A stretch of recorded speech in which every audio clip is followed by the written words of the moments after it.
Muy buenas tardes, mi nombre es Gisela Alexandra Calderón y el día de hoy les estaré hablando del contrato por destajo según el Código Sustantivo del Trabajo. Ahora bien, ¿qué es un contrato laboral? Según el Código Sustantivo del Trabajo en el artículo 22, un contrato laboral es aquel por el cual una persona natural se obliga a prestar un servicio personal a otra persona, ya sea natural o jurídica, bajo la continuada dependencia o subordinación de la segunda mediante remuneración. Existen dos formas de realizar un contrato.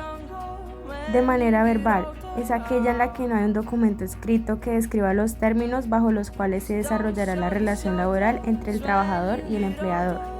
Y de manera escrita, es aquel en el que todo lo que se pacta o acuerda entre el trabajador y el empleador queda plasmado en un documento en donde debe estar firmado por ambas partes.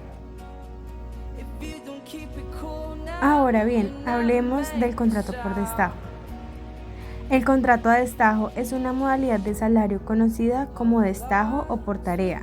No es una modalidad de contrato laboral definida por la norma laboral, sino que se encuentra regulada en el artículo 132 del Código Sustantivo del Trabajo. ¿En qué consiste?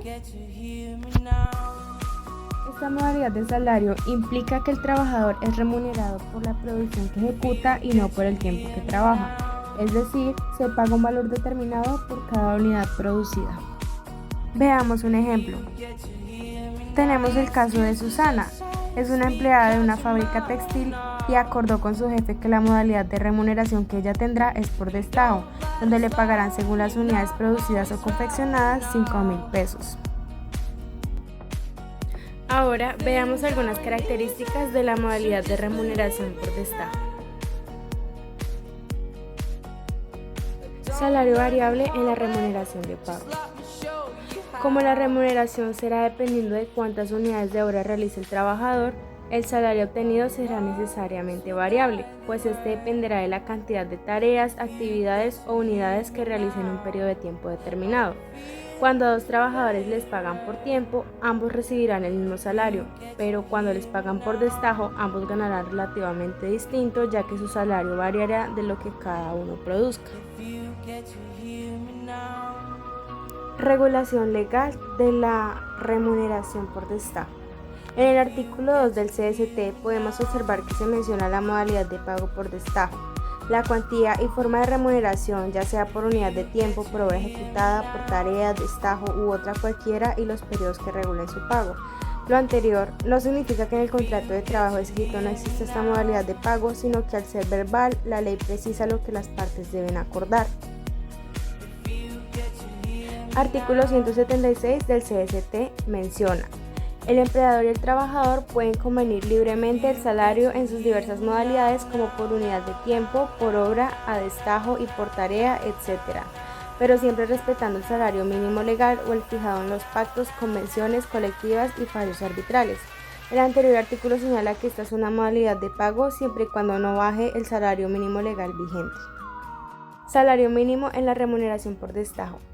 Un empleador puede pagar menos de un salario mínimo cuando el trabajador no labora a tiempo completo. Esto sucede cuando es a medio tiempo o no trabaja el mes completo. Pero si el trabajador labora la jornada legal completa, se le debe garantizar el salario mínimo aunque en esa jornada no haya realizado la tarea completa para devengarlo. Jornada laboral en el contrato de trabajo por destajo. Siendo el destajo una forma de remuneración y no una modalidad de contrato, la jornada laboral es la misma que la de un contrato remunerado normalmente. En consecuencia, el trabajador tiene derecho al reconocimiento y pago de horas extras, recargos nocturnos y recargos por dominicales y festivos. La remuneración por destajo no tiene nada que ver con la jornada de trabajo pactada, a menos que el trabajador presente alguna razón que justifique su ausencia. Prestaciones sociales en el contrato por destajo. En el contrato de trabajo por destajo, el trabajador tiene derecho al pago de todas las prestaciones sociales de ley.